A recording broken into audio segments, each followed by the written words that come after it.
Yeah, to the listeners who of the podcast, this is a part of the 100th issue of the Retrokompott Stammtisch of our weekly podcast, and we have a special guest here tonight. And some of our, we call them Retrokompotties, of our listeners are here too. First, I want to introduce our listeners, our panel here. Welcome, Michael, Danny, Manfred, Andreas, Ingo, Oliver, and some other people in the background. Hope it will be a great evening. But for a great evening, we want to have a great guest, and we have a great guest. It's Rebecca and Heineman, an American computer game designer, programmer, and the world's first female esports champion, founding member of the video game companies Interplay, and well known for works like Bard's Tale, Doom, and others. Welcome to our podcast, Rebecca. Hello. Hello, everybody. It's so glad to be here. If someone does not know you, how would you introduce yourself? Usually I just say, I'm the girl that you saw on the Netflix documentary High Score.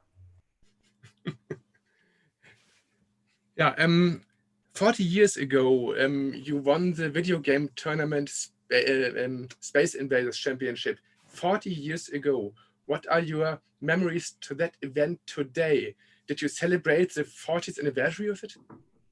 Oh, yeah. On Twitter for the days of all the regionals, I was tweeting on this day, 40 years ago, we had the Los Angeles regional. On this day was the Chicago regional. And I even reached out to some of the former contestants, notably Steve Marmel of Chicago. And he was like, oh my God, I almost forgot about that. But he too was sharing posters and news articles of the event. And then, of course, on November 10th of 2020, I posted a big blurb, and the Women of Atari nonprofit group also posted numerous messages about, on this day, 40 years ago today, I won the Atari 2600 National Space Invaders Championship. And there was a podcast called The Gaming Diaries, and they had me on the podcast on that day, specifically to talk about my memories of the entire event. Did you ever thought that people remember it for such a long time? Well, it actually was forgotten for many, many years. Somewhere around 1986, 87, there was the video game crash of 1983. And when that happened, most companies, news, everybody just wanted to forget all about the video game market, and they did. The history just ended. And then the Nintendo Championships came up around the 1986, 87. I may be off by a few years, but somewhere in that time frame. Rekindled the idea of esports, and then people were saying that was the first tournament. And I was going, no, that wasn't the first tournament. 1980 was, but people didn't believe me because they totally forgot about it. Fast forward to only about 5 or 6 years ago, I stumbled upon, in my collection of memorabilia, a very thick book that contained all the newspaper articles that Atari had collected for me for the tournament. And I totally forgot about it. And I had the book scanned in, and I submitted it to archive.org for preservation. And that's when people said, there's actual proof. There really was an Atari 2600 Space Invaders tournament. And with that, people contacted the news articles, the newspapers saying, are these articles real? Is this what happened? And said, yeah, here's the page. Here's this. And it's cool. And so for the last 5 years, people are coming to me going like, so you're the one who won the first one? I said, yep. And I've been repeating my story over and over again, culminating with a documentary company working for Netflix stopped by my home to interview me about the event. And it ended up going on to Netflix as the show High Score. And the first episode was all about my win. And after that, I kind of became a celebrity because now I'm actually being stopped by random people who said, "Are you the girl in the documentary?" So, okay, it took 40 years, but now I'm actually famous for that win. Have you been in contact with other people who joined the tournament at that days, or are they all away? The only one I'm really still in contact with is Steve Marmel. He was the champion from Chicago. He's currently a writer and comedian in the Chicago area.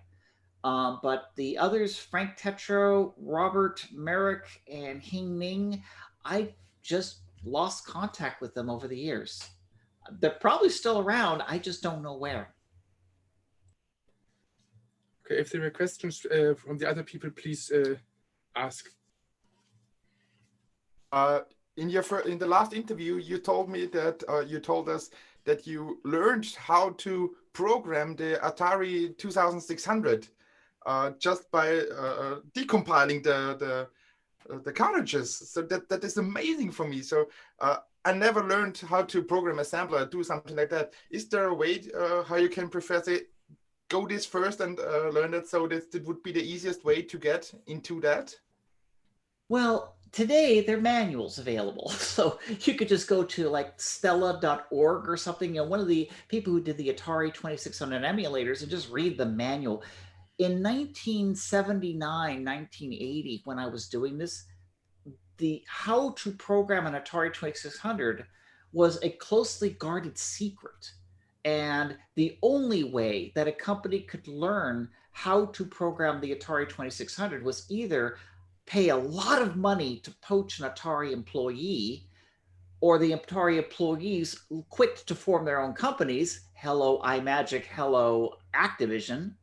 Or last but not least, pay a engineering firm a lot of money to clean room reverse engineer the Atari 2600 so that they can then write the manual for you legally. And then you can use that information any way you wish. And many companies did each of these different approaches. I, on the other hand, is more of the engineering firm that did the clean room engineering, but I was doing it in my bedroom on my own with no engineering degree. And it was all because of the coincidence that the Apple II computer used a 6502 microprocessor, which was the same processor in the Atari 2600. So when I downloaded the cartridges, because I was copying them, I mean, I was poor. What could I say? Once I downloaded the cartridges and I looked at the code using the Apple II disassembler, the code makes sense because it was the same CPU, same instructions. It's just that, they were using I/O ports that I didn't recognize because the Apple II is well documented, but the Atari 2600, I have no idea. And so I took the game Combat, disassembled it. I took the game Freeway, disassembled it. I took other games, disassembled it. And in each case, I would just say, oh, here's a value. Let's just change this value. And I would just see, a fully working game. I would just change one value, see what happens. And then at that point, I said, oh, if I change this number, it changes this color. And then I said, these are all the colors. This is all the color charts. Okay, now I know what all the values are. I now know that this value changes the color. What does this value do? Let's find someplace in the code which modifies the value, then modify the value. Kept doing this over and over and over again until I mapped out pretty much everything of the Atari 2600. And when that happened, then I started writing my own software.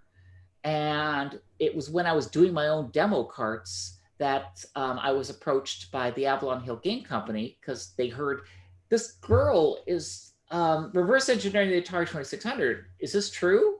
And I said, yeah, here's some code I wrote on the 2600. And at that point, they hired me sight unseen. And I was programming Atari 2600 games. And those are my first games I did.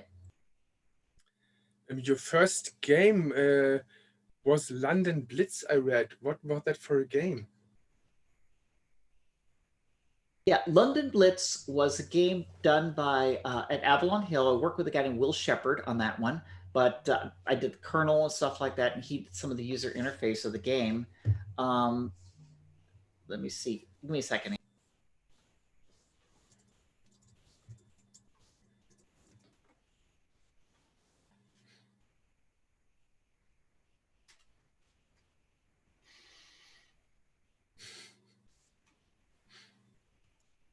We go nowhere without you.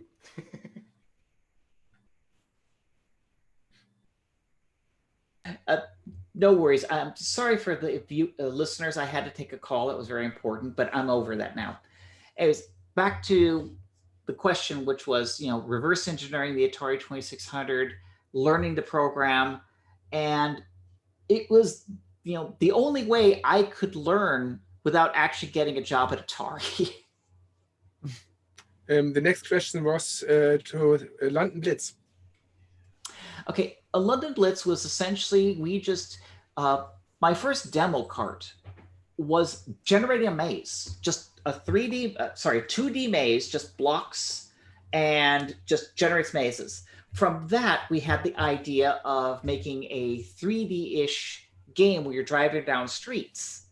And we had to figure out an excuse as to, well, why would you want to drive down streets? Well, Will Shepard came up with the idea. It's like, why don't we have the game be, I forgot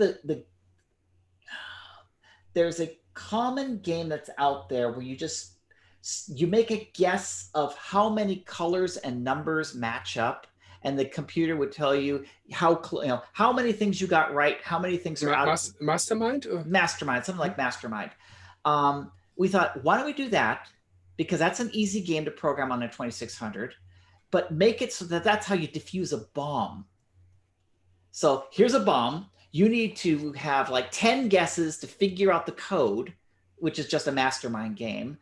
And you're running around the maze to find the bombs. And then we thought, well, during the London Blitz, there were bombs dropping, and then they had the idea of all these bomb squads going around defusing the bombs. So we then just came up with the story saying the game's going to be called London Blitz. Bombs are dropped in a maze, which is just random locations. And then you just drive around to the bomb, then play Mastermind in order to defuse the bomb, and then get to the next one. And then we have like a time limit in order for you to, you have to solve all these bombs in a period of time in order to win the game. And that's how the whole thing, came to being, because it was really, we have a maze game. We want to do a maze game. Why are you driving in a maze? Okay, but when you get to the bomb, what kind of game we're going to play, and just developed it from that.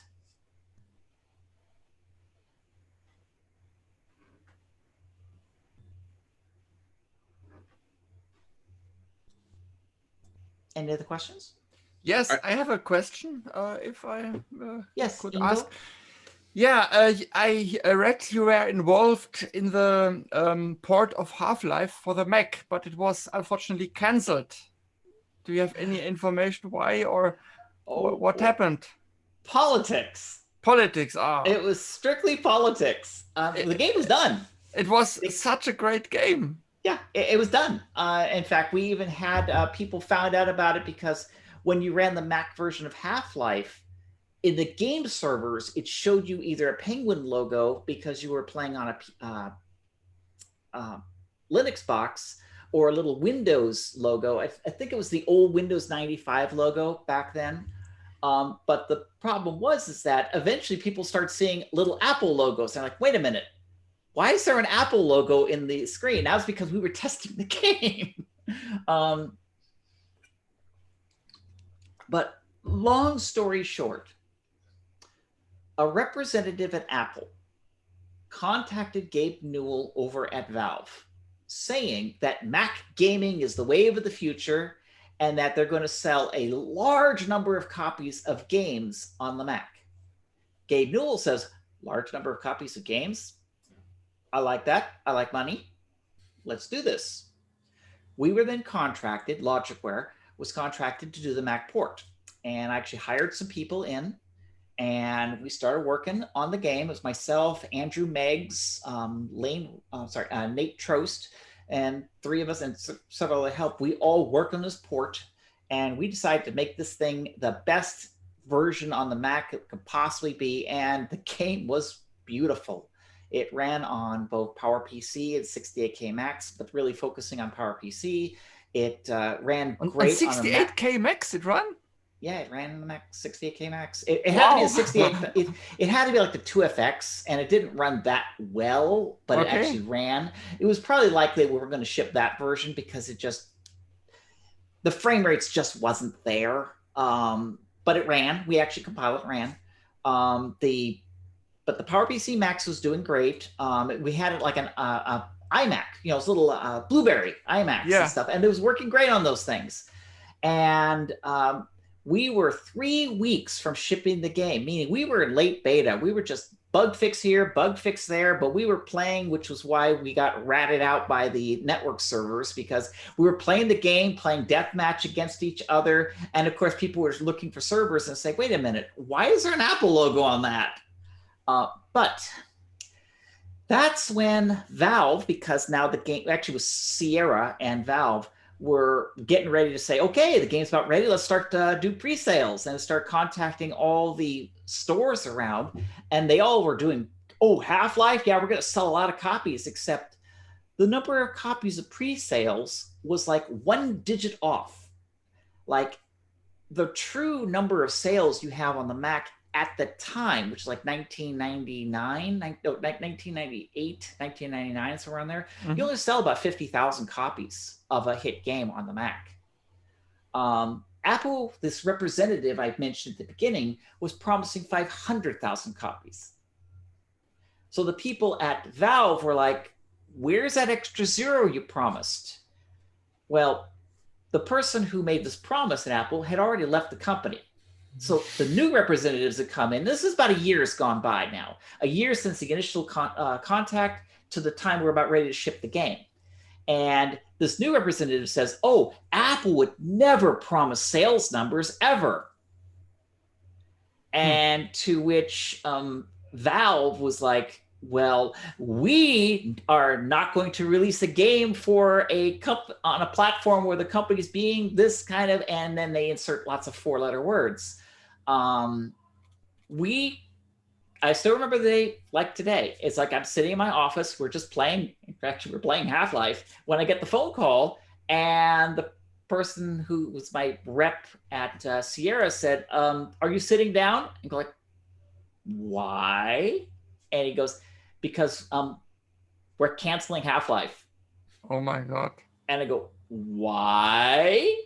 So it's like, I really can't tell you why, other than it's not your guys' fault. Everything's cool. We're going to give you your early completion bonus. We're going to pay you all the monies we owe you. And, but stop all work on the port and we're done. And I just slumped in my chair and I said, well, I'm going to tell my people that they've got 3 weeks off because the money coming in is just paying their salaries. And I'm paying them to do nothing because that's what I was told by Sierra to do. But we all just said, screw this. And we went ahead and fixed the last of the bugs. We made the golden master of the game and then put it in a box. And we then also realized that, oh boy, I hope we don't get blamed for this because we didn't do anything. And true to Sierra's word, the very next day, I get a wire transfer from them, giving us not only the full payment for our contract, but they gave us our early completion bonus and everything. So, I just told my staff, that people working on Half-Life, yeah, you guys all have 3 weeks off. You want to work on Half-Life? That's fine. You want to go home and go vacation? Not my problem. And do you have still the boxed version? Or, sure do. Yes. It's not a boxed version. It's the disc, the source code, everything having to do, and the game very itself. Valuable. It's very valuable. In fact, we changed his project name. I think it was Arrowhead to Verboten. And so now there's a folder on my hard drive called Verboten. Is its name. I'm not kidding. It is German. It's verboten, forbidden. That's a crazy story. That's crazy. Oh yeah, we had to hide for like about a month because the Mac press and the Mac gaming community was trying to find someone to blame. And Valve wasn't going to say anything. Apple wasn't going to say anything. So they say it must be Logicware's fault. They must have done a crappy Mac port. So we had a reputation for all saying, Logicware, the company that does the crappy Mac ports. It's like, but all the other ports we did were great. Just that we couldn't ship this because we were contractually obligated not to release it. And it did belong to Valve. So we had no rights to. But I remember for at least 3 months, Logicware, MacPlay, Aspire, other companies, they all went to Valve and says, here is money. We will buy the rights to Half-Life to release it on the Mac. And Valve's like, nope. Maybe if you came in with several $1 million, we'll talk. But no, which of course, if you're only going to sell 50,000 copies of a game, $1 million is not an amount of money you can talk. So it, despite the efforts of several companies begging Valve to buy the rights to publish the Mac version of Half-Life, nope. And it was all because somebody lied to get the project started in the first place and then changed it and then changed their tune, or at least didn't fess up or, just be honest, which then caused a rivalry between, because this is why Valve and Apple had a rivalry that lasted over a decade, in which Valve made certain that none of their games got put onto the Mac. It wasn't until something about 2008, 2010, somewhere around that time frame, when Valve finally decided, for Steam, we'll put Steam on there and see how it goes. And now they're on the Mac. Wow. Were there a lot of unfinished games you worked on? Not very many. Usually the games don't get finished mostly because of either politics or, like in the case of Half-Life, or the company that contracted us to do it ran out of money. And, unfortunately, people don't like to work on games when they're not being paid. So that's generally what happened. I've never had a game ship because it was too bad, which is interesting because I did the port of Doom for 3DO, and quite frankly, that should have been a game that should have never been released. But it got released. Don't ask me why. It's running in our location. We got it and we play it on the 3DO. Well, I'm the one who did it. And of course, if you want to ever look at the source code, I put it all up on GitHub. That is exactly the code that I used to build that game. Cool. I just have a question. I hope you don't have a burger now in your drawer when you open it.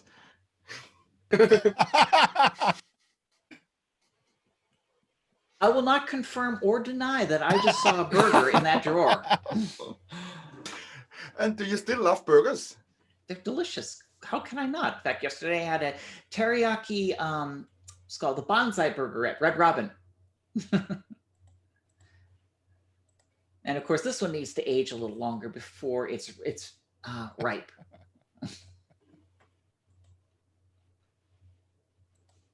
Which is the most famous computer system you like most? Most famous computer system? Which system do you like most? Oh, the Apple II. You ever worked on? Yeah. Actually, specifically the Apple II GS. That's the platform that I really fell in love with. And I cried when Apple decided to cancel the Apple II GS and stop development on future models, because they had some pretty good ideas on where they wanted to take the product line, but now that's ancient history. But I've made a whole slew of games on the Apple II GS, the most famous ones being Out of This World, Bard's Tale 1 and 2, and Wolfenstein 3D.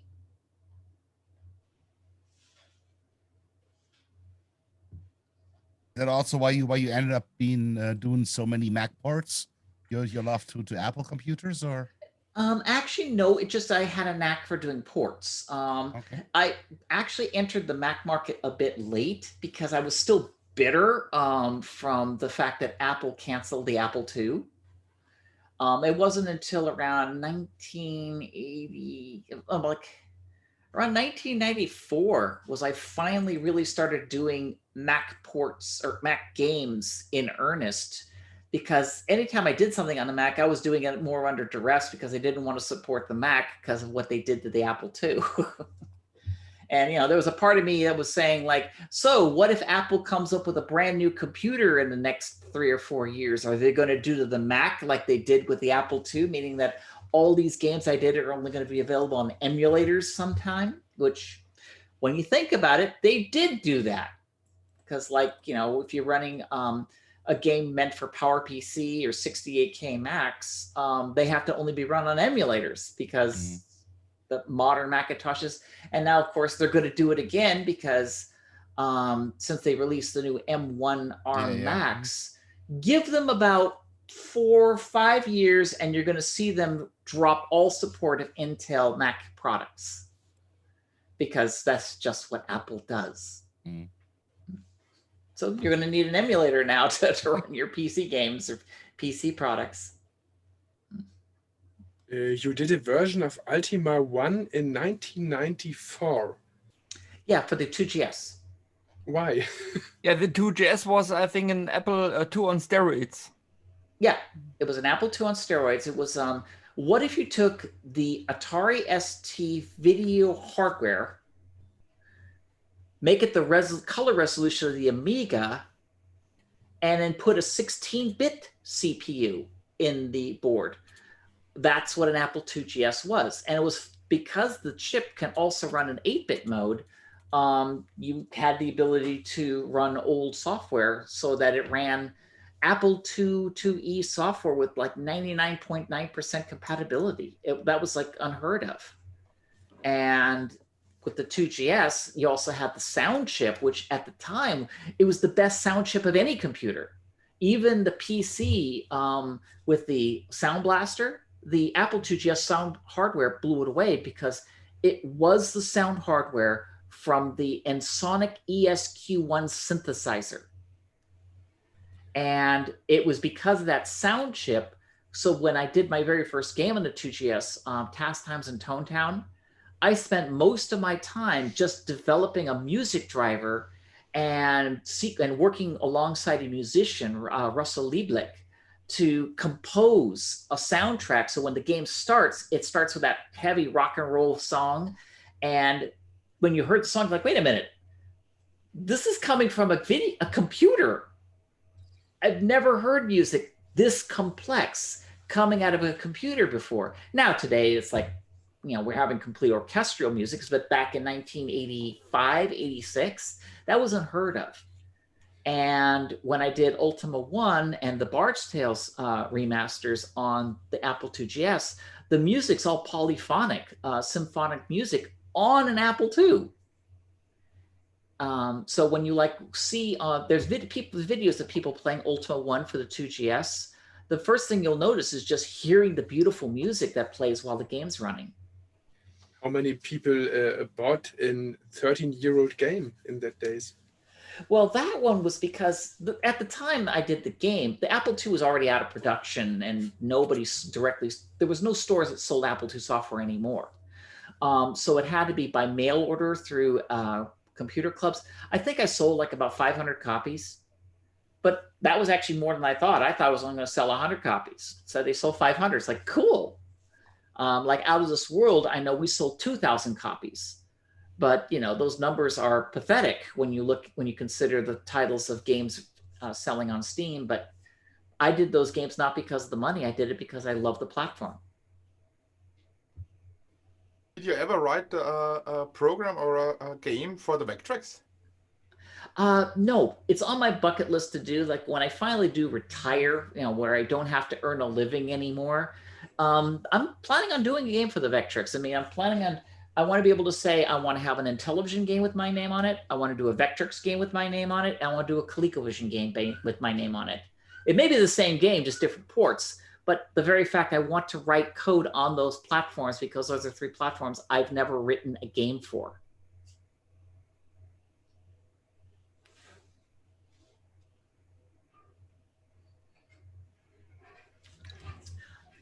This is pretty This is pretty interesting. Are you following the homebrew scene on the Backtracks or other systems? Yeah, I'm closely following the homebrew scene. What's interesting is that one of my things on my development roadmap is that I'm already doing for client plugins for Xcode and Visual Studio to run with their custom tool set. Oh yeah. I can't speak any more about why, but with this shell, it's not that difficult for me to put plugins for Xcode and Visual Studio to say, hey, you want to build ColecoVision games? Just put this ColecoVision plugin. Now here's the assembler and everything, and it will actually launch an emulator for you. So you can step, trace, debug, and then that's the development tools I'm planning on creating. And of course, the compilers are probably based on the stuff in the homebrew scene. Yeah, it's very interesting because I'm more or less involved in development of some of those platforms, Backtracks included. Yeah, the one I'm really looking forward to first is Dreamcast. Ah, yeah. Yeah, we are mostly in 8-bit systems. One thing which was kind of interesting was when you are talking about the VCS, that you're disassembling those tools. It reminds me of a stuff one of our coders did for a VCS game. He developed a small puzzle game and built up an compiler on a C64, which is connected to a supercharger cartridge for the 2600, and this was the way how he tested the game.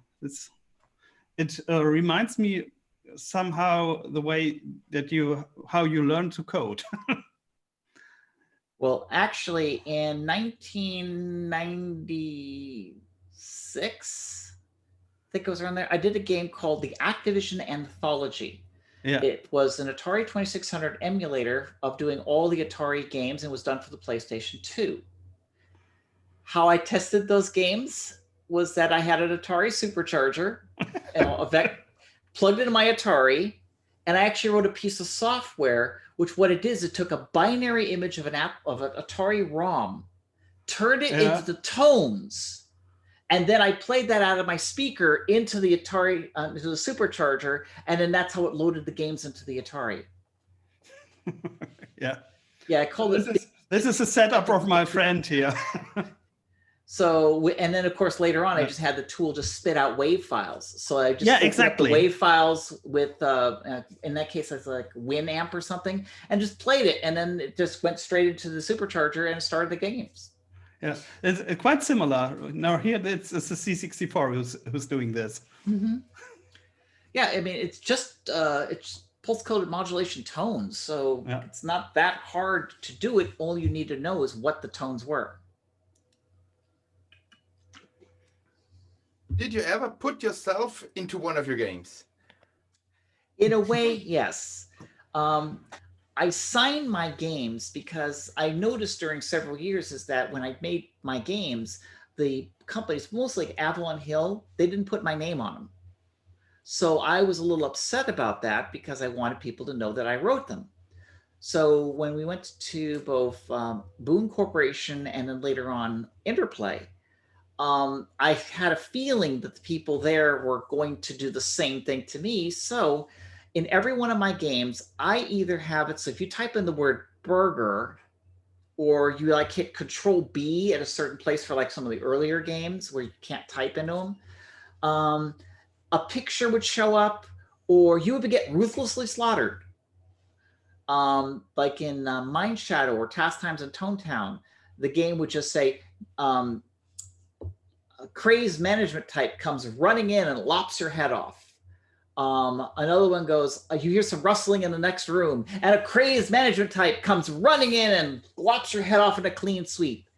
In Bard's Tale, it was, you have uttered the most unholy word, prepare to die. And then I have these like 99 of the worst monsters in the game just slaughter you.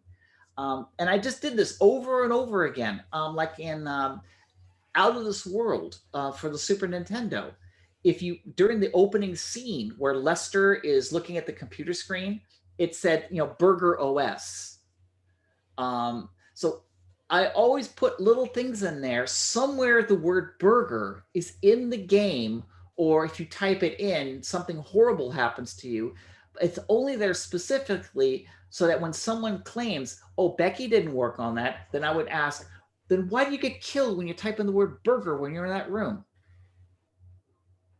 And at that point, they then said, okay, well, you did work on it. It's just like adventure on the Atari VCS 2600, isn't it? Just like a small Easter egg with a burger. So Easter burger. Easter burger, yeah.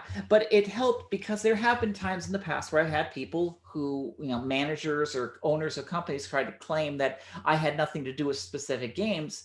But then I would say, well, then explain this. And then they would shut up. Cool. Just one question in this way. Which would be the if you can go with one of the characters from the games, you can go and get out to a lunch. Which one would that be? Which one of the characters would you like to visit and take a lunch break with him or her?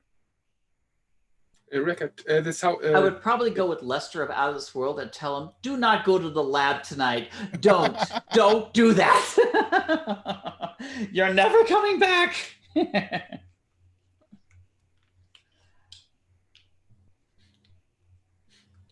But otherwise, the other things that would be, it's not necessarily an individual character, because I tend to make games in which you're the character. So like when I was working on Bard's Tale 3, the very first thing I did was add female characters so that I can then create my own character and then run around the world of Bard's Tale and kill monsters. So I tended to say, hey, I create a world, you go ahead and adventure in it. And I tried my best to make it so that there may be a bad guy you have to eventually kill. How you do it is you pick that path. Do you think in the meantime that in the last 10 years, the way the industry sees women in the industry or as a playable character in games changes a little bit or changes in the right way now? Well, yes, it's changed a great deal for the right way, shall we say. Because back when I was developing Bard's Tale 1 and 2, when I was working on those games, I was told by a fellow developer that girls don't play these games. And, he said it right to my face. And I'm like, that's a bit misogynist. Of course, I didn't say that to him because I just was like, I can't believe what you just said. And of course, that was what led to the fact that both Bard's Tale 1 and 2 for the Apple II, the original versions, only allowed you to play male characters. There was no such thing as gender. It just assumed everything was male. But when I took over the project for Bard's Tale 3, it took me like a week and I got gender in the game because I wasn't going to play as a male. I was going to play as a female. And that's the story back then. Today, it's the very fact that now the ability for you to create a character, not just male or female, but of any nationality, any skin tone, any body type, is great strides in saying, hey, I want a character that looks like me. And no matter what you look like, there's a way for you to manipulate your character's avatar to pretty much look like you. I really love to play Mass Effect, all the three parts as the female shepherd, because Mass Effect has done quite also amazing job in making armors look great on both male and woman, but without being skimpy and really protecting the wearer. This is one of the most things the most fantasy role-playing games did when they came with the chainmail bikinis and so on, and they say, how could that protect yourself? And so I'm quite happy with that now the new games like Horizon Zero Dawn or something like that did great jobs in bringing a female protagonist on, which is a great person in itself. Yeah, that's our litmus test for game design. Like if you see women in the pictures that are wearing chainmail bikinis, the first thing you should go in your head is, no actual women were involved in designing this game. Because as a woman who's worn a bikini, I can assure you that if that bikini was made of chainmail, it would hurt. And of course, secondly, is where's the protection? Is all the archers going to shoot their bows and arrows at my boobs? I mean, yes, men like boobs, but they're not going to shoot my boobs. You know, they're going to actually go for my belly button where, you know, like the organs are. And you need protection for where the organs are. And, you know, plate mail or body armor or something like that. You know, the only real difference between a male's body armor and a female's body armor is that the female's body armor is a little slimmer and a little bit more ample in the chest area. Other than that, it's the same armor. And bullets kill us just as easily as it kills men. So we need the same level of protection. And, you know, while drawing women in chainmail bikinis or, you know, like, you know, really skimpy outfits, it's really only to please men who like women, which is a majority of men. But for women, it's like, yeah, it's kind of cute, but at the same time, utterly impractical. It is. I did a medieval fighting, so also in full plate armor, in full contact, and I know how important it is that you're completely suited by the armor and not just the head and a little bit of your shoulder. Oh yeah, armor works. And it but needs to cover your organs. And only when you wear it. Yes, and only if it actually covers your body. Do you now play some games in your free time, in the spare time? And the end, which? Usually the games I play are the ones I'm working on, which of course I can't disclose right now because it has been announced. But I am, you know, the other games I tend to play are like mobile clicker games because that way I can click on them, then leave them alone while I'm actually doing my work. And so the game's playing itself. And then finally, when I get done compiling or I get to a rest break, then I go back to the game, go click, click, click, click, click, and then go back to what I was doing. So I can actually have fun, but not take up too much of my time. Because the biggest problem I have is just there's not enough hours in a day to create all the games and stuff that both I'm being paid for and things I just want to do, that I can then devote the other hours to, you know, playing more Skyrim or nowadays, what's the new one? Age of Empires 3 Remastered is the one I was playing more recently. So you do not have a current console, like a PlayStation 5 or 4 or an Xbox? Well, I do, but they're sitting under my desk here as dev kits. But yeah, actually in the living room, we have a PlayStation 4, but except 90% of the time we use it just to play Netflix. And in the bedroom, with a PlayStation 4 Netflix? Yeah. It's loud. It's not very quiet. I don't have a problem with my PlayStation 4. It's actually quite quiet. But you know, it's just sitting on top of the TV and we just turn it on and it's quiet. And we just use it to play Netflix. I have a PlayStation 3 in the bedroom, which is also used to play Netflix. I just can't play Disney Plus on it because they didn't put Disney Plus on PlayStation 3. I can only play on a PlayStation 4. PlayStation 5, while I have a dev kit for that, I don't have an actual PlayStation 5 because I'm just like everyone else having to, you know, every time I go to the store to buy one, it's sold out. So it's like, damn it. Yeah, the same like in Germany. Everywhere in the world. Yeah. But and same goes with the Xbox Series X, they call it now. You know, I'm in the waiting list as well. And what's even worse is I'm Microsoft alumni, so I actually get to be front of the list. But still, I go to the Microsoft store and it still says sold out. We'll notify you when we have more in stock. But you know, I have my Xbox One. I have that, but it too mostly plays Netflix.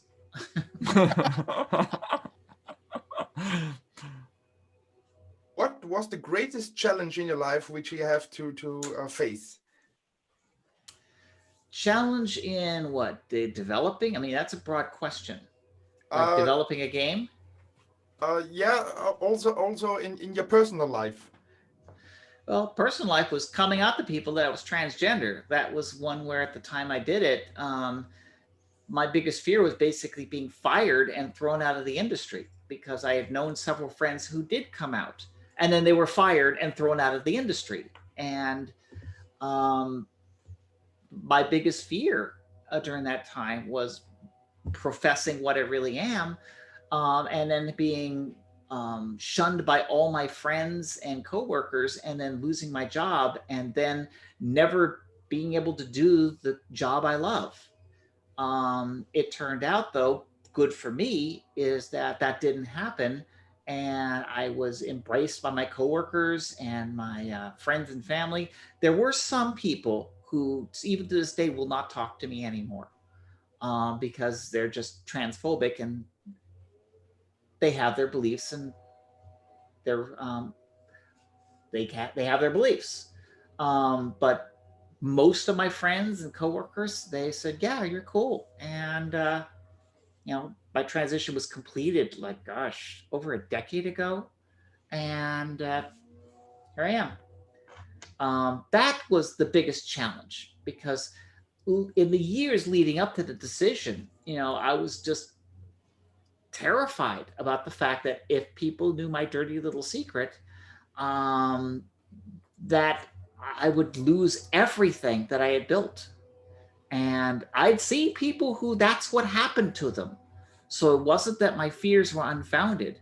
And even to this day, there's still such an anti-transgender bias among some people that I still have to be a little bit careful about telling people that I am transgender. Because most times, I don't need to, because it's none of their business, and it doesn't affect how I write games.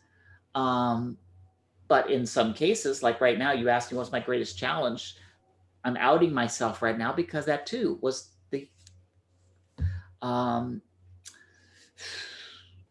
it was something I was terrified of. And it took me many, many years before finally I got over the fear of being thrown out of the industry, because now that I've created a career of myself, and now almost 2 decades of games, all, as I am,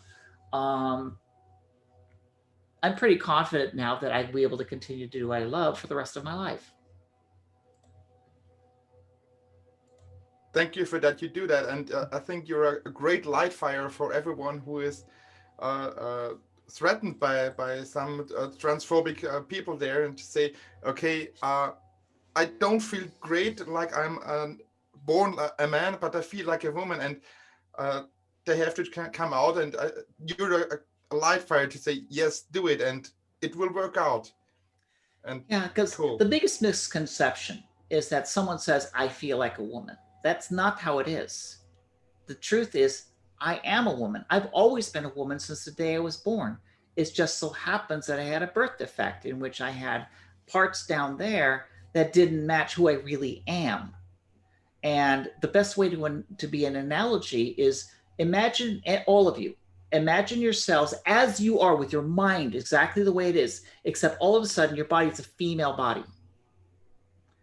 Other than you might spending a couple of hours squeezing your boobs and going, ooh, cool.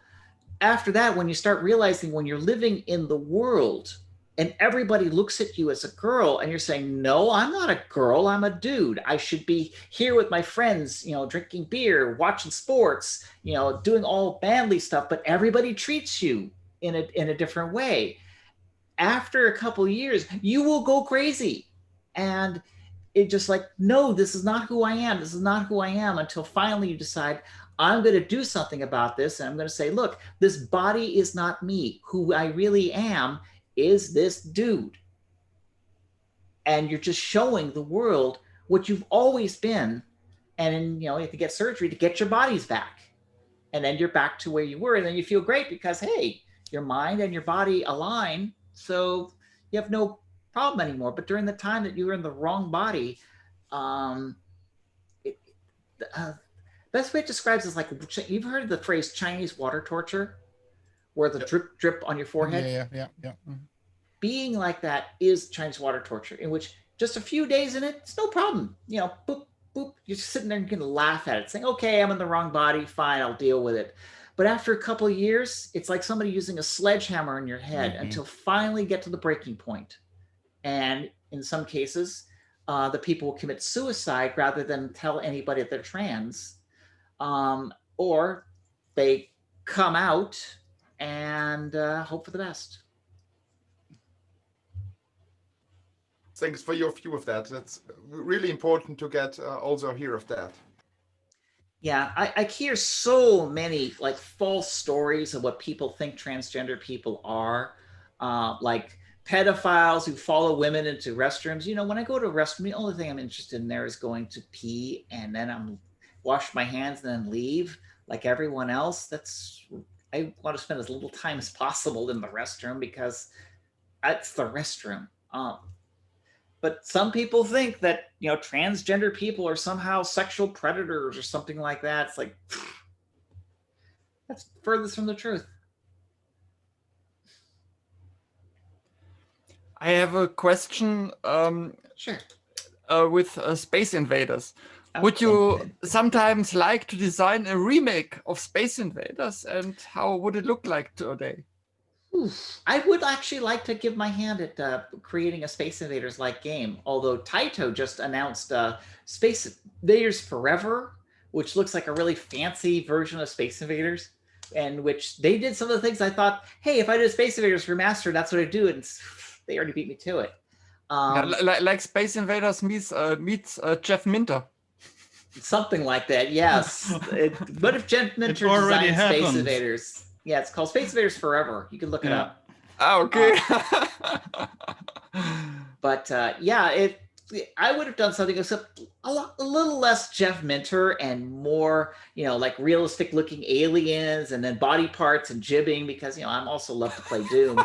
So like you shoot the Space Invaders and little body parts go everywhere and you go like, ah! And if they get to your base, they'll just jump out and face hug you or something like that. You know, something gruesome. Invaders. So, you know, don't let them eat your brains. So I have a next question. And what do you think about violence in computer games? More, please.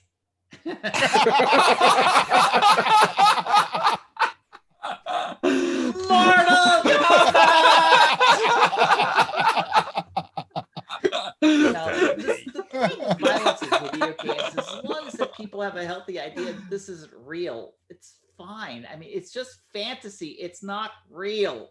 You know, there's those select few people who can't tell the difference between reality and video games.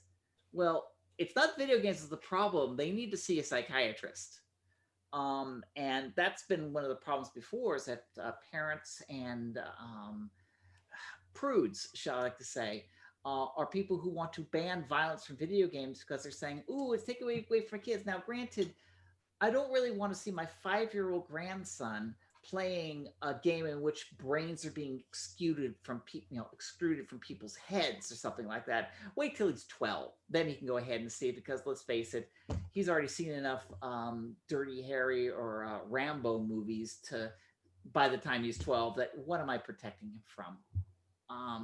All that really matters is just making certain your children know this is fake. Nothing's real. It's just a video game. No characters are being hurt. They're all digital characters, and, you know, reset the game and they're all fine. Whereas, you know, reality, there is no reset button. So, and for those people who can't tell the two apart, they need to go to a psychiatric hospital. But as far as violence is concerned, I have no problem with it. I mean, heck, I just want to do a Space Invaders remake where you just go ahead and splat the Space Invaders brains all along the concrete because, you know, missiles. Yeah. What do you think about VR glasses? Do you use them, or what do you think about it? I like them. They're great. We still haven't found the killer app yet, but it's only a matter of time. I mean, the only downside to the VR glasses today is still the same thing that's plagued us for the past 30 years, which is right now VR glasses are really, really heavy and they're really hot. And Yes. so you can only use them for a short period of time, really how long you could stand with this big weight on your head. But I know companies are working really hard to try to make it so you could put on a pair of VR glasses that are about as light and as easy to use as a pair of glasses. And when that day comes, then I will be able to safely say that VR is going to be the new wave of the future, in which in gaming, because you just put on your glasses, they're easy to wear, and then you can go play your video games. But right now, when I play a VR game, I can only play it for no more than 30 minutes before I have to take the headset off because it's fogging up my eyes because of all the steam in there. And it just also it's hurting my neck muscles because the Oculus headset is so heavy. I haven't gotten the Quest 2 yet. I heard that's a lot lighter, so it may make it so I could last an hour instead of half an hour. But I do enjoy it. Also, another thing about the VR is that the resolution isn't quite there yet because, when I actually see VR glasses, I can see all the pixels and that gets rid of my suspension of disbelief. But again, give it a few more years and I think they'll still solve those last problems. And of course, then they'll probably have it so it's some design technology where they plug a thing to the back of your head, which then you're actually in the matrix and you're a direct neural interface. So all the people who invested money in VR are saying, we wasted it all. Now everybody's doing, cyberspace. So it just keeps going and going and going. So a Space Invaders clone in VR would be great, where you're sitting here and watch all of the spaceships coming from above, and you started here and then shooting there, and the bodies are exploding and blood is everywhere. Cool. Everywhere. And of course, they'd be on the floor, and then you have to jump like Dance Dance Revolution. You're stepping on them. And you're seeing splat goo. And then your shoes are all covered with Space Invader goo. Or Combos, cut it with the with the lightsabers. There you go. Cut it. That you need bigger invaders, not little small cockroach-sized ones. You're gonna have big invaders and go slice them around with your sword. And of course, every now and then you have to pull out your rocket launcher because as the UFO goes flying, okay, lock it in, a la Mandalorian, where you have your heads display, lock on, fire, and then go back to slicing up the ground troops.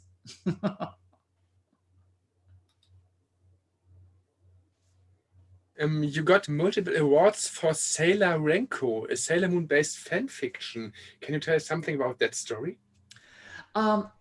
In early 2000, I decided to give my hand at trying to write a novel. Now, I had not been trained as to, how to write a book. So the way I've always been teaching myself is I learn by doing. So of course, my first time I did it, it was terrible because I really didn't write very well because I wasn't somebody who took, English literature in college because I'd never been to college.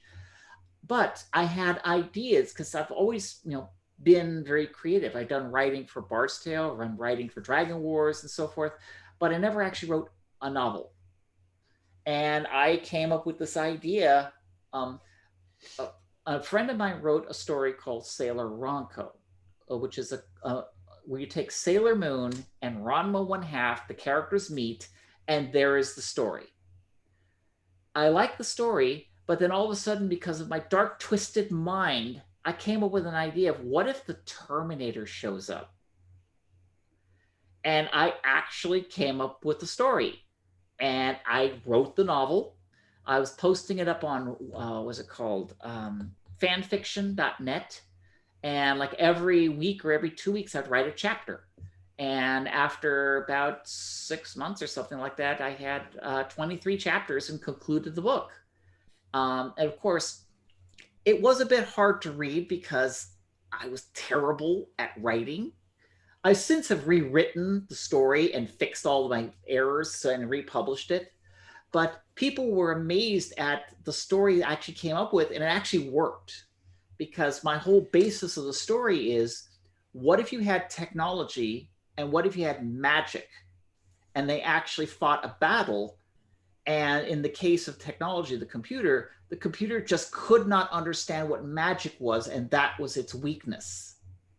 And I made the story work. And, there was time travel because in Sailor Moon, one of the characters actually time travels.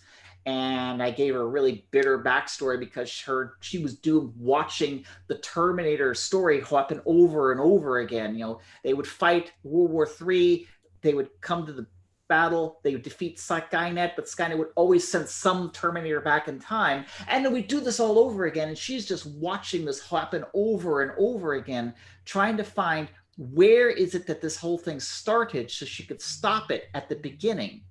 But you know, watching all this happening. And of course, the characters here were in the story in which they figured out where was the point in time that caused Skynet to constantly create itself. Because like I mentioned Terminator 2, in which John Connor and Sarah Connor and the T-800, they destroyed Skynet. So technically they destroyed Skynet, but the Skynet still comes back to in existence. Like, what the fuck's going on?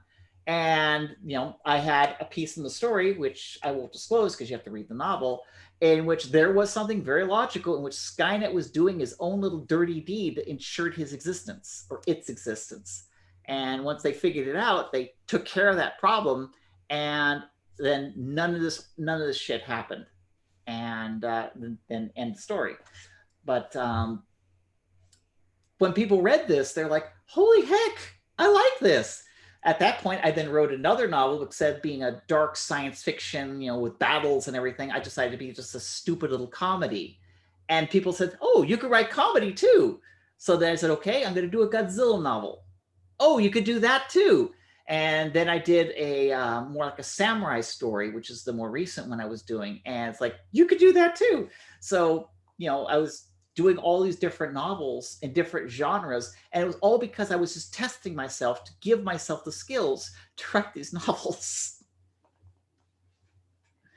And that's how they got created. And then later on, I said, and people were saying, hey, you should do, you know, web comics were popular. So I thought, hey, maybe I should take my story, Sailor Ronco, and turn it into a web comic. And I hired an artist and wrote all the stories and storyboarded everything. It was all because I wanted to teach myself how to storyboard, how to plot things out, how to do this. And that's really why I did it, was to teach myself new skills. If you have unlimited money there, which game would you like to make most? Ooh, what game would I like to make most? Yeah, well, when someone came to you and say, here, I will pay for all your debts. You can do whatever you want, but you have to finish that game.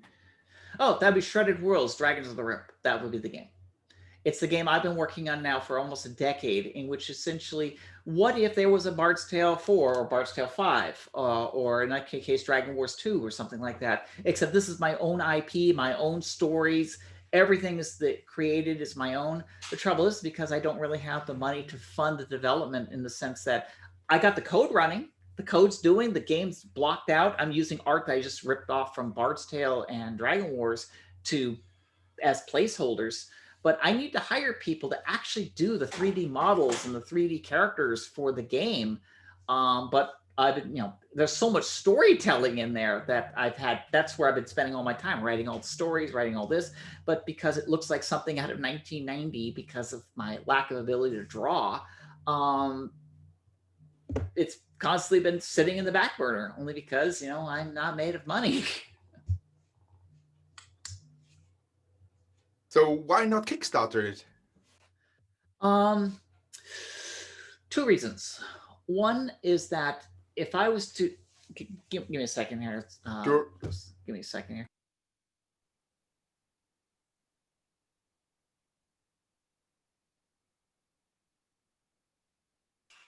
Na, Oliver, wäre das eine Aufgabe?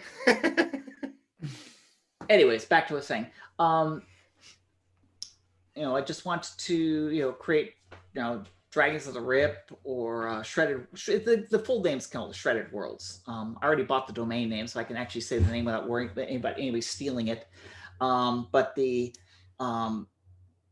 whole problem is just that without the money in order to properly flesh out the game, it's just one of those things I'll just keep working on and over again until probably I retire. And then at that point, I can devote all my time on it and then maybe get a bunch of volunteers. Now, back to Kickstarter, is that one, after all those video games that failed, Kickstarters are not generating the kind of money they used to.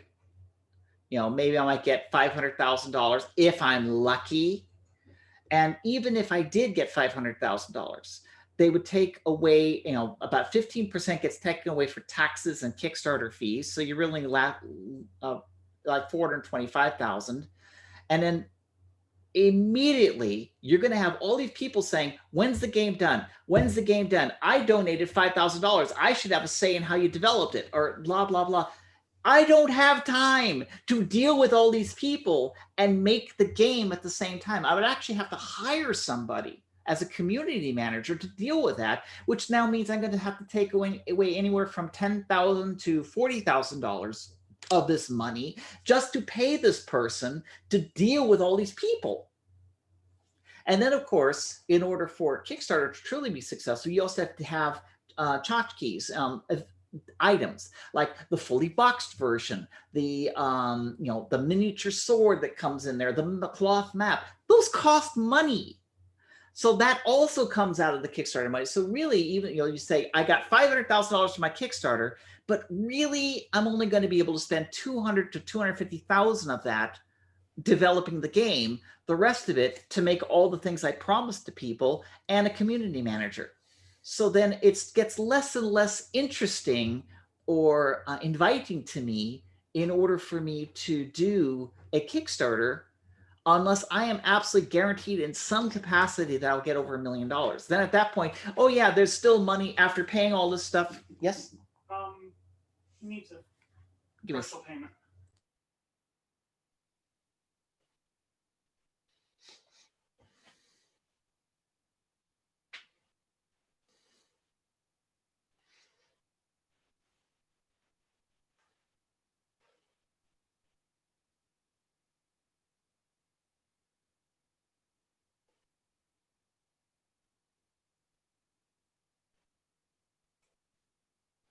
Sorry about that. We had people working on the cutting our trees down. Now they want to get paid, which is back to what I was saying. People want to get paid. You know, if they want to do work, they want to get paid. They can't.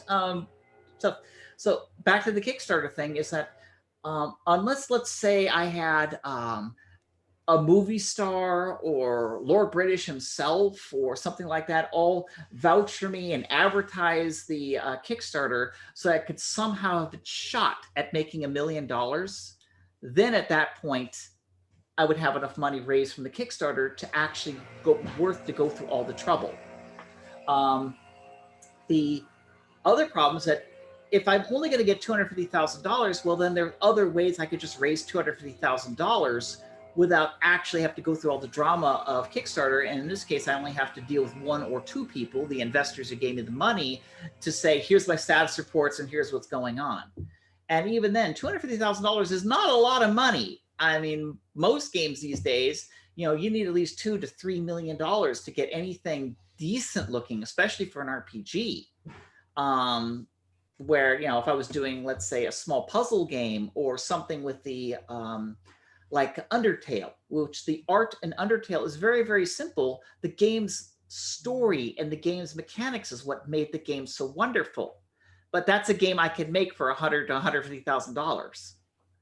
But if you want something that has, you know, hundreds of creatures, beautiful, lush landscapes and stuff, I'm sorry, but they're going to ask a little bit more. The artists are going to ask a little bit more money than that.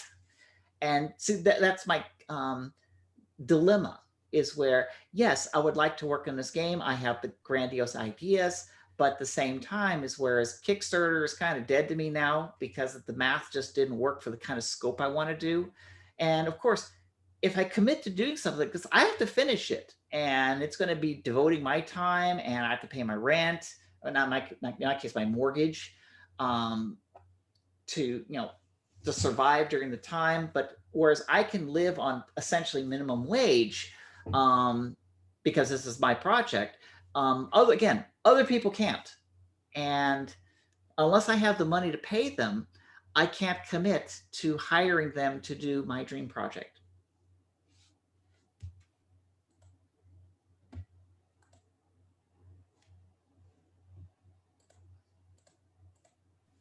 Any other questions? In the panel from the Gamescom some weeks ago, there was the CEO of Bethesda Germany, and you talked to him in this panel. You say something, oh, if I could do that conversion with Wolfenstein, what do you do, or something like that. Have you been in contact with him after that? They got bought by Microsoft. That killed everything. I mean, that's one of my other life stories, is that where I would get to people. Give me 1 second here. Yep.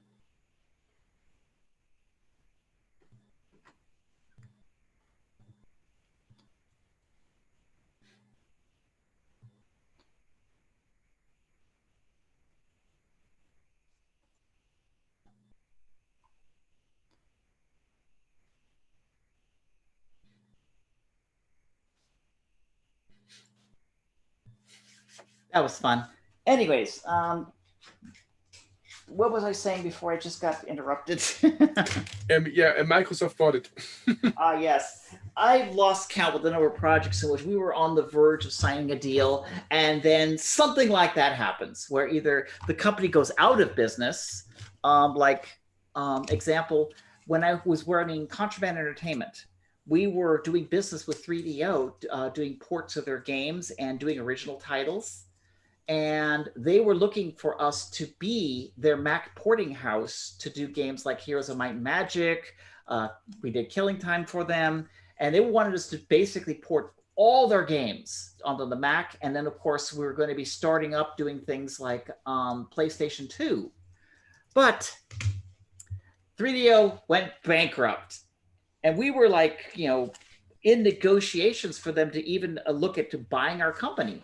So I was looking at, hey, I was going to get to be able to cash out in the company and get some money, and then we'd be a subsidiary of 3DO. And then we found 3DO ran out of money because of other things that we had nothing to do with, and done. Well, just like the talk with Wolfenstein was at the time, Bethesda was still an independent company. And of course, it was only like maybe 3 or 4 weeks later was when they made the announcement that Microsoft was buying all of ZeniMax and Bethesda, and they were going to own all that IP. So therefore, it's like, okay, well, now I can't talk to him anymore. I have to talk to somebody at Microsoft. And of course, Microsoft's going like, we're busy digesting all these other companies, so we don't have time to talk to you about it. Now, of course, granted, I've already talked to some people at Microsoft, but their answer right now is always, call us next month, call us next month. So that's where that's sitting. I have a question. I read you owned a Commodore VIC-20. Have you ever released a game for the VIC-20? Yeah, there was a game called Final Eclipse I did for it. Well, the game wasn't released, it was finished, but the company that I was working with called Boone Corporation went out of business before we were able to press them in the cartridges. We did a game called Cyclone, another one called Crater Raider. I think Moody's, I know we manufactured them, but I have no idea if we actually shipped that. Final Eclipse, we actually made the boxes. I have like several in my collection of the box for Final Eclipse, but we never went to the point of pressing them into cartridges because the company went out of business. And we were all like, okay, well, we're unemployed. What are we going to do? Hey, let's form a company. Interplay was born.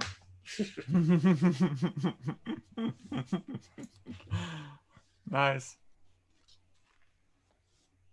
Andreas, put on the micro, please. Sorry.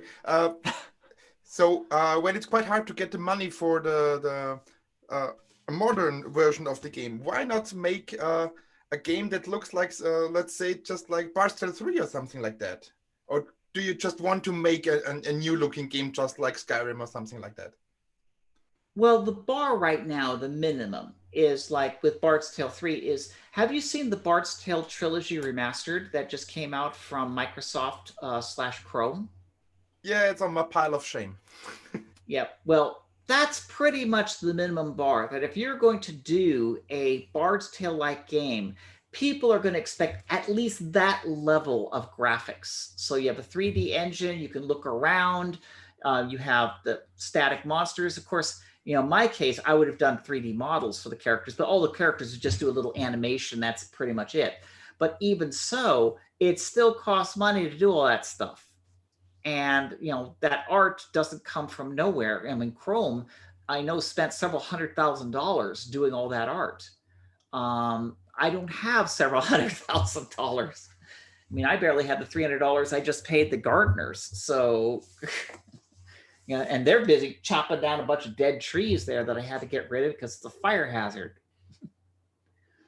So, but that's kind of more the minimum level of what people are expecting. I mean, I could go real retro, like let's say Legend of Grimlock, where it's all art that's still, very simple. But even then, even if it's simple icon art, somebody has to draw it, and it still costs money to have it drawn. Nothing's free. Sure, but that would be more possible to get on just like a Stadia or Kickstarter or Patreon, isn't it? Patreon's possible. Kickstarter, maybe, because then I could probably do the game for like 75,000. So then I can ask for 100,000, which will give me the extra money I needed to pay the Kickstarter fees. But again, it's always back to, if I do a Kickstarter, I'm going to have a community manager, because it doesn't matter what the amount of money is. There's always going to be a group of people who are just going to say, is it done yet? Is it done yet? Is it done yet? And therein, that goes back to, do I really want to deal with this stuff? And secondly is, I actually have work I'm doing for another person, for another client. And that is what basically my 9-to-5 job is, Monday through Friday. So I can only work on anything part-time. If I was to do a Kickstarter, I'm committing to doing whatever this project is full-time, but I need to have enough money laying around so that I can work without a paycheck until the project is complete. And, right now I'm still too young, shall we say, to consider retirement. I have at least another 10 more years before finally I'm to the point where I have enough money where I can actually say, hey, I can quit my job and do whatever the heck I want from here to the end of time. Now I could start doing all the things I've always wanted to do full time.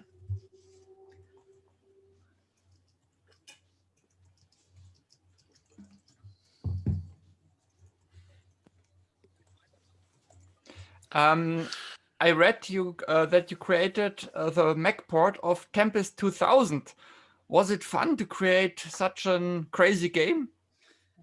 Oh, it was hilarious. But at the same time, the game itself was, the guy wrote it in assembly for the Jaguar.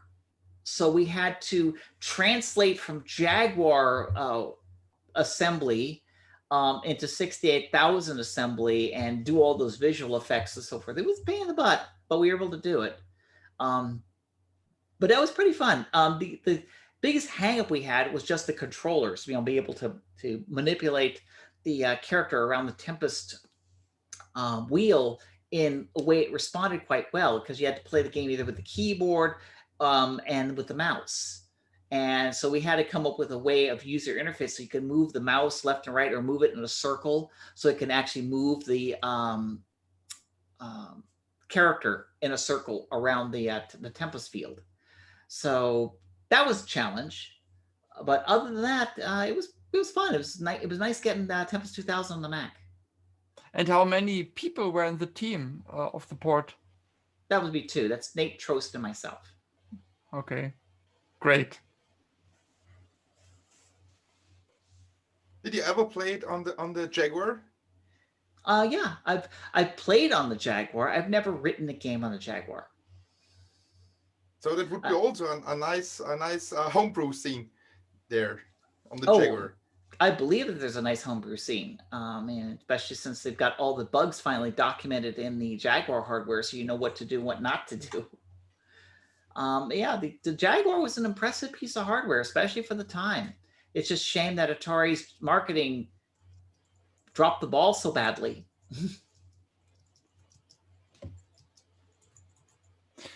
And was it easier to create games in the old days, or is it easier to create games now with a big team?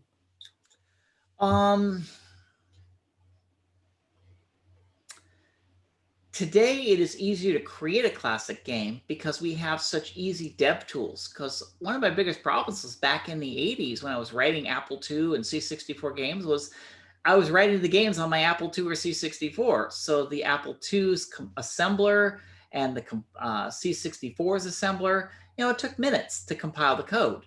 Whereas here on my PC, I can assemble, the entire code to Bard's Tale for the 2GS in about a second.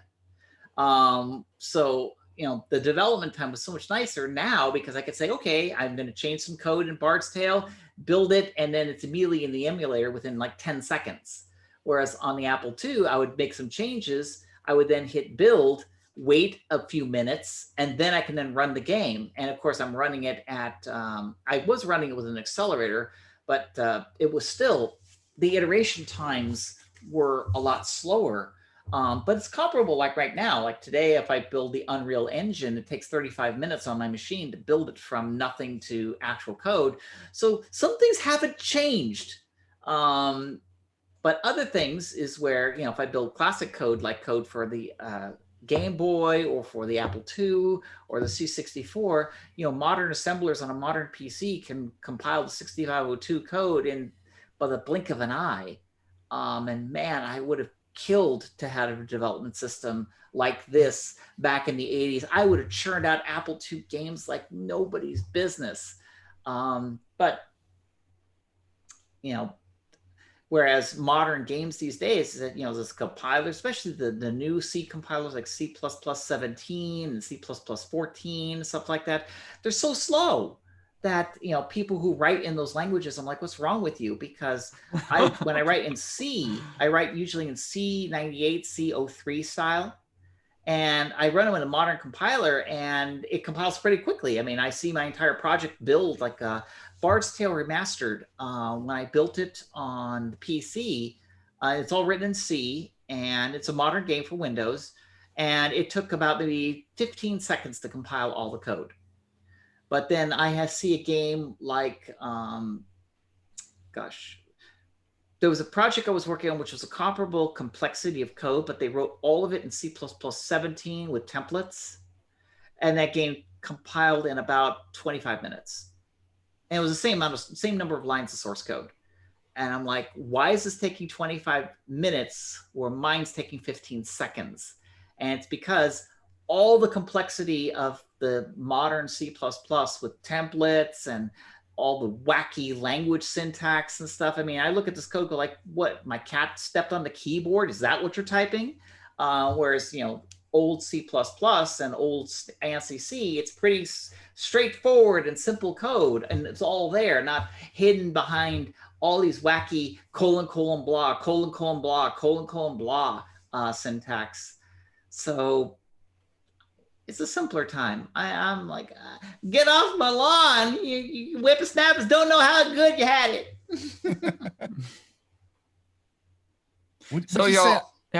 Would you say, like, when you're coding, writing program or whatever, is there like any habit or routine that you still carry on from back in the day to nowadays programming? A routine as in what? Rapid iteration, compiling, unit testing? Like a routine and how you work on the code, or like a habit that you put on some, let's say your favorite record or something like that, or make some coffee. Is this something like a routine that always carries on through all the years? No, the only thing I carries on through the years is just me putting up, it used to be, back in the day, it was just my mod files. Then later on, it became Napster. Then it became Winamp. Then nowadays, it's Spotify, in which I just have selections of music and tunes, and I would just simply turn them on while I'm playing. These days, I'm just listening to like Disney show tunes, movie soundtracks, or some pop music. And I would just be listening to that while I'm coding. Mm-hmm. And of course, every now and then checking the drawer to see if the burger's ripened yet. That's still happening. It's been 40 years, but I'm still, the aroma. Some things never change. Yep.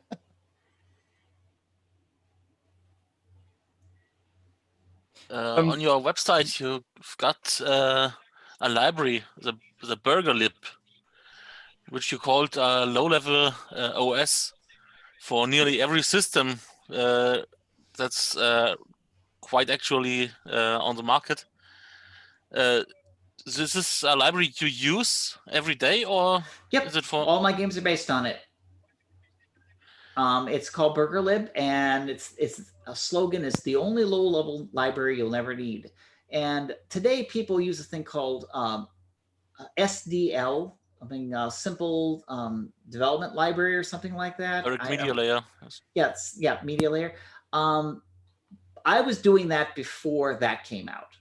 And essentially mine is what SDL is, except mine supports a lot more platforms and does a lot more. Yeah, I only open sourced BurgerLib about 4 or 5 years ago, but it just really hasn't caught on because everybody's just working with SDL instead of what I did.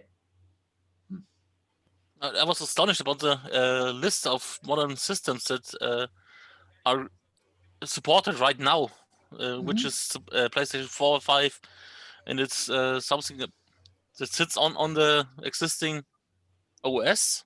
Yes. With it, what it does is, yeah, essentially it's one standard API in order for you to do everything. Read input, manage your joysticks, turn on the video, open up OpenGL or stuff. But then for graphics, it says, do you want to draw a cube, box, whatever, draw a model? Here's a function. I don't care what machine it's on. It'll figure it out for you. There's random number generators, compressors, a music streaming library, a mod player. There's a Flash player in there. There is a whole bunch of others, just functions and subroutines that you could use for game development. And they're all there for your use.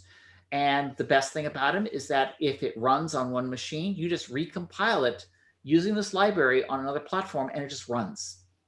And it even takes into account endian, the byte swapping. So therefore, if you do it properly, if you run your code on a PC and have all your bytes little endian, if you run on a PowerPC Mac, it'll read your little endian code and data and flip the bytes for you and make the game run fine with the same data.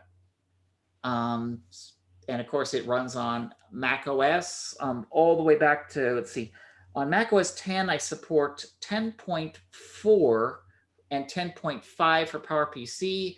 I support 10.6 all the way up to today for Intel.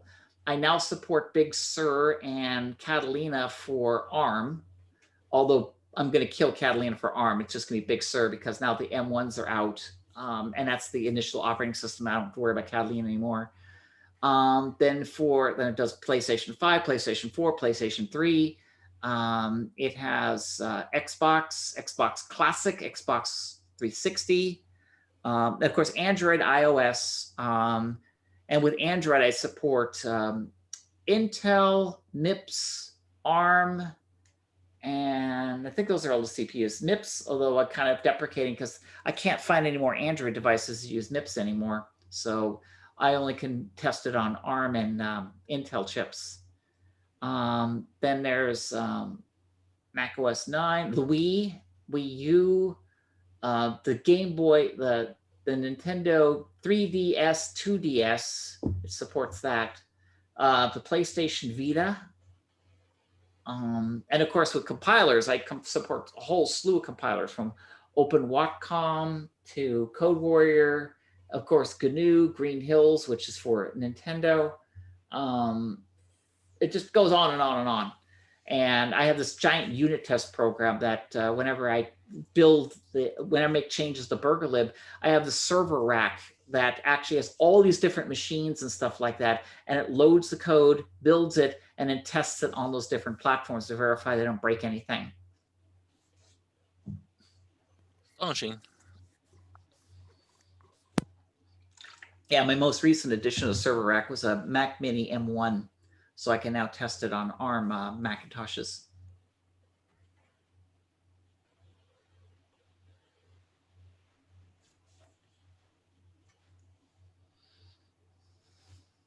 Can you tell us something about your new projects, latest releases? What did you do the last years? Recently, I worked with a company that we were doing Life is Strange and Before the Storm for another platform. Then there was, and now recently what I'm doing, which I can talk about, is Auto Duel. I'm doing a remastering of Auto Duel.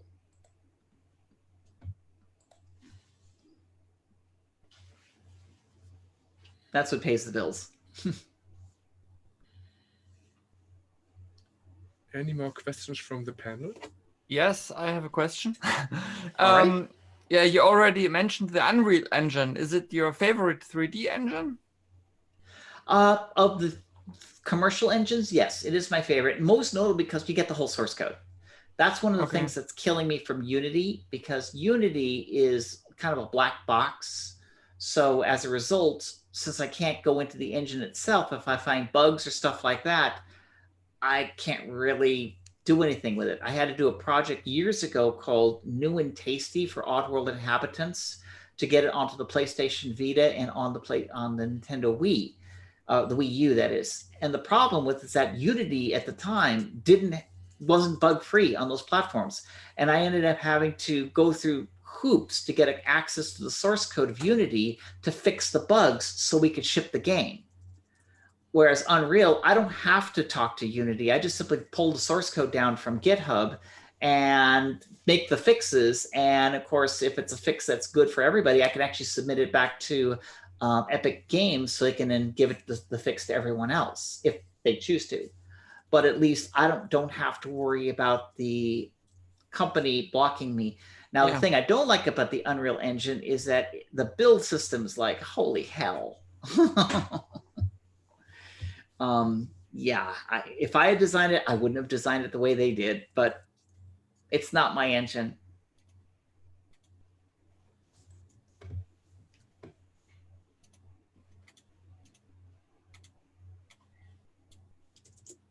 Any more questions from the panel?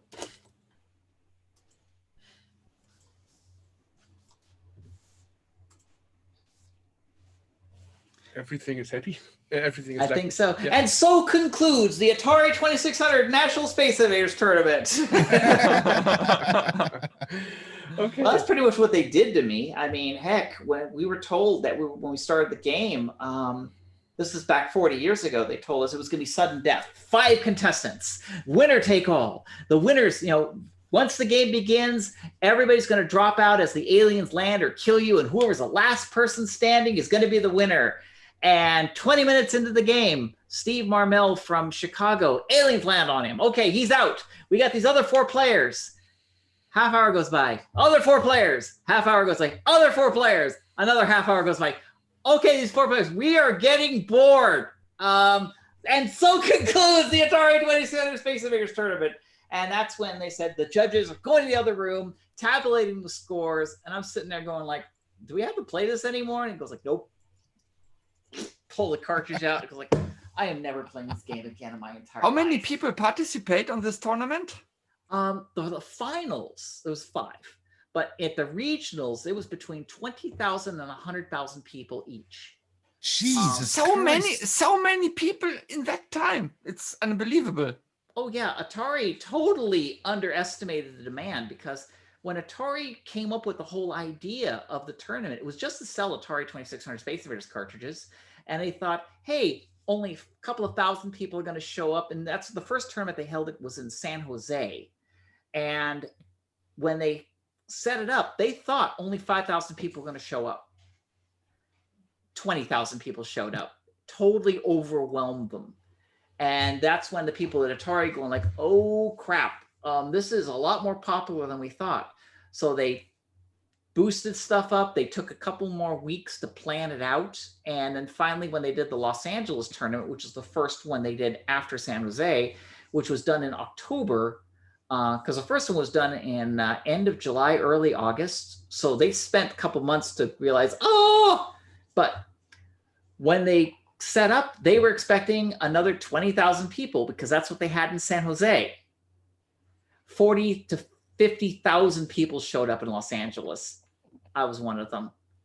And then when they went to Chicago, but another 40 or 50,000. So they were doing this every week. First it was LA, then it was Chicago, then it was Dallas, and then finally New York. And New York was the one that was like, okay, we're expecting 75,000. Nope, New York gave them over 100,000 people.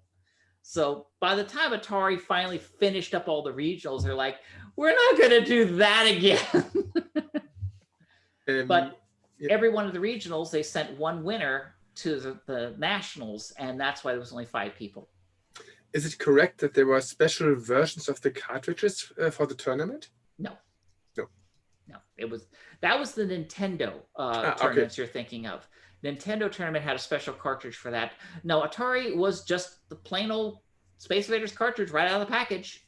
The way you had to play is you had to play game 1, hard difficulty, which means your base is twice as wide, and you were not allowed to use the double fire cheat, because there was a way that with Space Invaders is that if you turn the game on, but while holding the reset key down and then let the reset key go, the game would actually let you shoot 2 bullets instead of 1.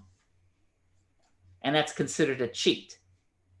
But with the tournament, they actually had people seeing that when you turn on the machine, select the game, then press the reset button and hold it, and then that's when they told you, ready, go, and you let go.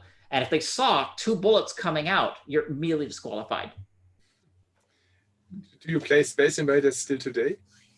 Not as much as I used to. I mean, after playing the tournament, I did not play Space Invaders for like 10 years because I did not want to play that game ever again in my life. But afterwards, when I got my Atari 2600 repaired and so forth, Space Invaders was the first games I played. And every now and then, when I fire up my Atari, I play Space Invaders. But I only play for like 10 minutes before I get bored and said, okay, I'm done. And I already know I get the high score, so why bother? So in the time then, you just awake in the night of the of the invaders coming down. Dun, dun, dun, dun, dun, dun, dun, dun, And what dun. was the first game on the VCS? The first one that came with the Atari 2600 was a game called Combat. It was just a tank game. You and a friend are each driving a tank and shooting at each other. Do you remember when the guys are who called you for the high score documentation on Netflix? I actually got an email. It was about a year and a half ago. I got an email from a company called Big Huge Story or something like that, saying, hey, we're planning on doing a video game documentary based on esports. And we understand you're the first esports player. Would you like to be on our show? And I said, sure.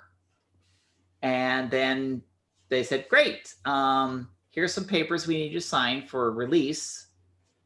And then we'll get back to you. And then 6 months go by. And then finally say, hey, we're planning on having our film crew in the Bay Area, which is where I was living at the time.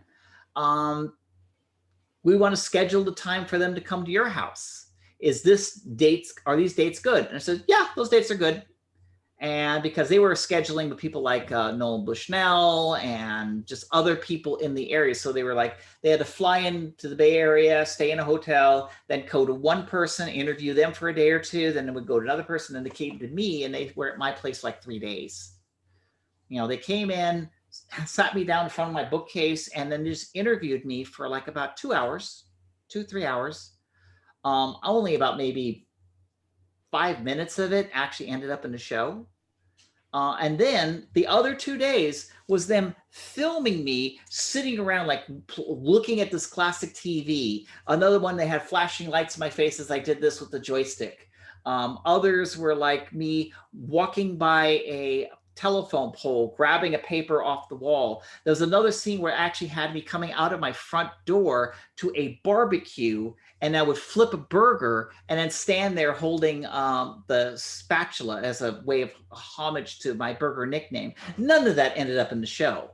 But they filmed all this footage of me just painting miniatures, soldering circuit boards, working on an Atari 800, all these different things they were just having me do just so they can have all this B-roll they can work with. And then they disappeared. And I didn't hear anything from him for almost like 9 months. So I was thinking maybe the show got canceled or something like that. But then I just got a message from him like in July saying, "Hey, we're finally going to show the trailer for the show in about a week. Hope you like it." I'm like, "Okay, I have no idea." And I saw the trailer. I go, "Okay, there's my voice. There's me, me for a second on the trailer, but it doesn't tell me anything about what they're going to do with me, because I have no idea what parts of my interview they're going to keep and what parts they were going to throw away. I mean, I had no idea."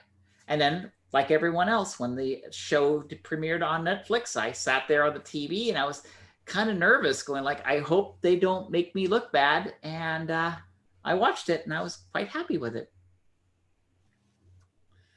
Okay, Rebecca, then we have to thank you for participating in our show and our panel, and it was a great honor for us to have you here. Thanks a lot, and good luck with the future projects, and hopefully we will hear from you again. And if something retro-related happens, please let us know. Please let us know. Please call us, because in our podcast we always want to talk about the days of yesterday. Thanks a lot for joining us, Rebecca. Anytime, and I will definitely be in the retro scene, so you'll probably be seeing me again. All right. Thank you very much. Thanks a lot. Thank you Thanks very for being much. here again. Very much. Thank you.